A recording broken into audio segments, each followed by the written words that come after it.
Hello friends, आज हम prevention of money laundering act 2002, जिसे हम हिंदी में धन शोधन रोकथाम कानून कहते हैं, इसके बारे में जानेंगे। कानून की नजर में आपराधिक गतिविधियों से बड़ी मात्रा में धन बनाने की अवैध प्रक्रिया को मनी लॉन्ड्रिंग कहा जाता है। मनी लॉन्ड्रिंग को एक गंभीर वित्तीय अपराध माना जाता है। उसके साथ साथ यह देश की अर्थव्यवस्था और वित्तीय प्रणाली को नुकसान पहुंचाता है। Prevention of money laundering act के कुछ प्रावधानों की व्याख्या की मांग को लेकर दायर याचिकाओं के समूहों पर सुनवाई करते हुए भारत के सुप्रीम कोर्ट ने कहा कि मनी लॉन्ड्रिंग हत्या से ज्यादा जघन्य अपराध है। सुप्रीम कोर्ट ने कहा कि नकदी की रफ्तार बिजली से तेज होती है, लिहाजा यदि ईडी को बड़ी मात्रा में मनी लॉन्ड्रिंग की सूचना मिले तो इसे उसी तेजी से जांच करने की जरूरत है। मनी लॉन्ड्रिंग किसे कहते हैं और किस प्रकार से की जाती है, इसके बारे में हम चर्चा करेंगे। प्रथमतः मनी लॉन्ड्रिंग शब्द की उत्पत्ति संयुक्त राज्य अमेरिका में हुई थी। 1980 के दशक में अमेरिका में मनी लॉन्ड्रिंग एक परेशानी का सबब माना गया था। मनी लॉन्ड्रिंग से यह अर्थ है कि गैर कानूनी तरीके से कमाए गए धन को वैध तरीके से कमाए गए धन के रूप में दिखाने से होता है। मनी लॉन्ड्रिंग गैर कानूनी रूप से प्राप्त पैसे को छुपाने का एक तरीका है। इसके रोकथाम से पैसे को ऐसे कामों का निवेश में लगाया जाता है कि जांच करने वाली एजेंसी भी पैसा या धन के मुख्य स्रोत का पता नहीं लगा पाती। धन की हेराफेरी करने वाले को लाउंडर कहा जाता है। मनी लॉन्ड्रिंग केस में गैर कानूनी तरीके से कमाए गए धन सफेद होकर अपने असली मालिक के पास वैध मुद्रा में लौट आता है, उसे हम मनी लॉन्ड्रिंग केस कहते हैं। अवैध रूप से प्राप्त धन को साफ दिखाने के लिए अपराधी कई तरीके से मनी लॉन्ड्रिंग तकनीकों का वापर करते हैं। मनी लॉन्ड्रिंग की रोकथाम के लिए अंतर्राष्ट्रीय स्तर पर प्रयास होते रहे हैं और अब इसके निशाने में आतंकी फंड प्रमुख रूप से शामिल है। मनी लॉन्ड्रिंग की प्रक्रिया में आमतौर पर 3 चरणों में शामिल है। नंबर 1 प्लेसमेंट, नंबर 2 लेयरिंग और नंबर 3 इंटीग्रेशन। प्लेसमेंट का मतलब नकदी के बारे में आने से है। इसमें लाउंडर गैर कानूनी तरीके से कमाए गए काले धन को बैंकों या अन्य प्रकार के वित्तीय संस्थानों में नगद जमा करता है। Number 2 layering. लेयरिंग का मतलब धन छुपाने से संबंधित है। इसमें लाउंडर लेखा जोखा यानी बुक कीपिंग में गड़बड़ी करके अपनी असली आय को छुपा लेता है। लाउंडर धनराशि को निवेश के साधनों में जैसे कि बॉन्ड, स्टॉक और विदेश के बैंकों में खातों में जमा कर देता है। नंबर 3 एकीकरण यानी इंटीग्रेशन। इसके माध्यम से बाहर भेजे पैसा या देश में खपाया गया पैसा वापस लाउंडर के पास वैध धन के रूप में आ जाता है। ऐसा धन अक्सर किसी कंपनी में निवेश, अचल संपत्ति खरीदने, महंगे सामान खरीदने आदि के माध्यम से पैसा वापस आता है। मनी लॉन्ड्रिंग के विभिन्न प्रकार। नंबर 1 शेल कंपनी या फर्जी कंपनी। नंबर 2 कंपनी में कोई संपत्ति नहीं लगी होती। नंबर 3 कंपनी केवल कागजों पर होती है। नंबर 4 लाउंडर कंपनियों की बैलेंस शीट में बड़े बड़े लेन देन करते हैं। नंबर 5 कंपनी के नाम पर लोन लिया जाता है। नंबर 6 कंपनी के नाम पर टैक्स में छूट मांगी जाती है। नंबर 7 झूठ दस्तावेजों को दिखाकर भ्रमित किया जाता है। नंबर 8 खरीदते वक्त कीमत कम दिखाई जाती है और बेचते वक्त कीमत ज्यादा दिखाई जाती है। नंबर 9 टैक्स चोरी के माध्यम से काला धन जुटाना।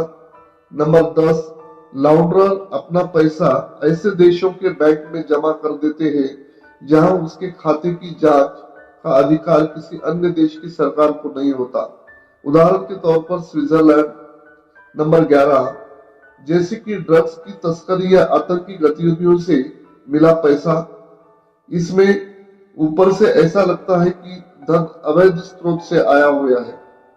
नंबर 12, इसमें अवैध तरीके से कमाया गया काला धन सफेद हो जाता है और वैध मुद्रा में बदला जाता है। इससे हवाला लेन देन के रूप में जाना जाता है। नंबर 13, ऑनलाइन बैंकिंग और क्रिप्टो करेंसी ने अपराधियों के लिए बिना पता लगाए पैसे ट्रांसफर करना और निकालना आसान बना दिया है। भारत में मनी लॉन्ड्रिंग नामक शब्द में भारत में राजनीतिक कोहराम मचाया हुआ है। भारत में मनी लॉन्ड्रिंग को लोकप्रिय रूप में हवाला लेन देन के रूप में माना जाता है। भारत में यह सबसे ज्यादा लोकप्रिय 1990 के दशक के दौरान हुआ था, जब इसमें कई नेता के नाम उजागर हुए थे। इस कानून के तहत सजा और जुर्माना दोनों का प्रावधान है। वित्तीय अपराधों की जांच पड़ताल का अधिकार प्रवर्तन निदेशालय यानी ईडी को दिया गया है।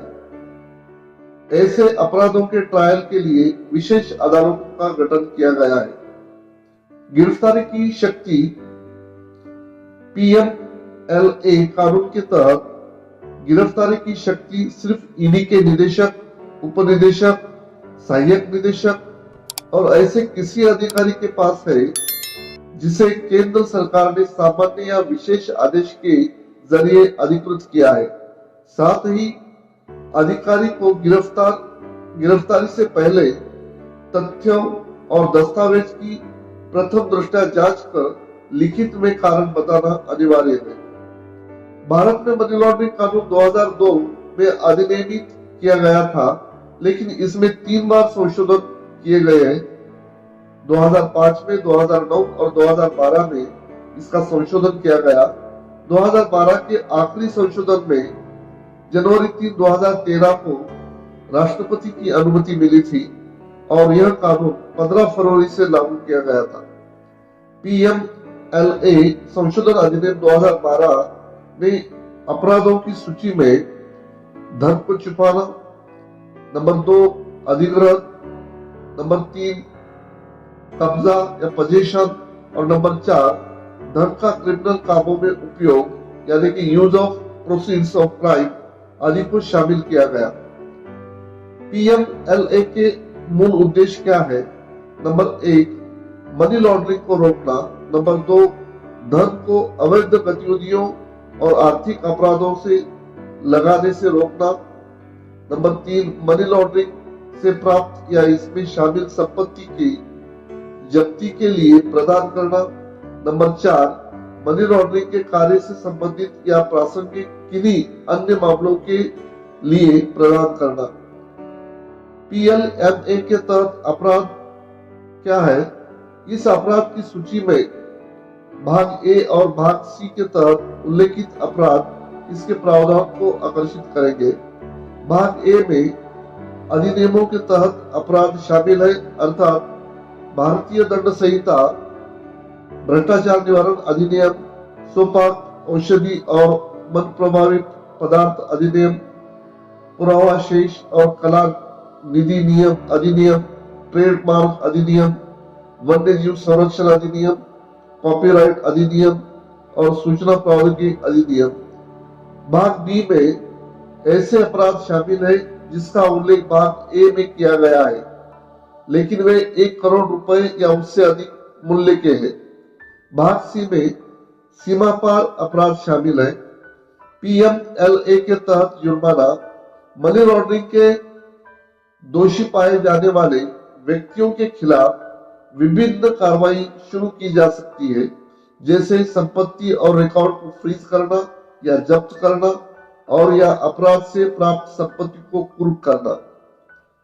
मनी लॉन्ड्रिंग निम्न के साथ दंडनीय है: कम से कम 3 साल और अधिक से अधिक 7 साल के लिए कठोर कारावास, अगर मनी लॉन्ड्रिंग का अपराध narcotic drugs and psychotropic substance act 1985 से जुड़ा है तो जुर्माना के साथ साथ 10 साल तक सजा हो सकती है। प्राधिकरण जो पीएमएलए के तहत जांच कर सकता है, ईडी प्रवर्तन निदेशालय पीएमएल के तहत अपराधों की जांच के लिए जिम्मेदार है। इसके अलावा वित्तीय खुफिया इकाई भारत की एफआईयू इंडिया राष्ट्रीय एजेंसी है जो संदिग्ध वित्तीय लेन देन से संबंधित जानकारी प्राप्त, संसाधित, विश्लेषण और प्रसार करती है। उपरोक्त आधार पर यह कहा जा सकता है कि मनी लॉन्ड्रिंग की प्रक्रिया काफी जटिल और चालाकी भरी है, जिसको रोकने के लिए सरकार को ज्यादा से ज्यादा इलेक्ट्रॉनिक माध्यमों से भुगतान के लिए इंफ्रास्ट्रक्चर का विकास करना चाहिए। पीएमएलए 2002 में आरबीआई, सेबी और बीमा विनियामक और विकास प्राधिकरण इरडा पीएमएलए के तहत लाया गया है और इसलिए इस अधिनियम के प्रावधान सभी वित्तीय संस्थानों, बैंकों, म्यूचुअल फंडों, बीमा कंपनियों और उसके वित्तीय मध्यस्थों पर लागू होते हैं।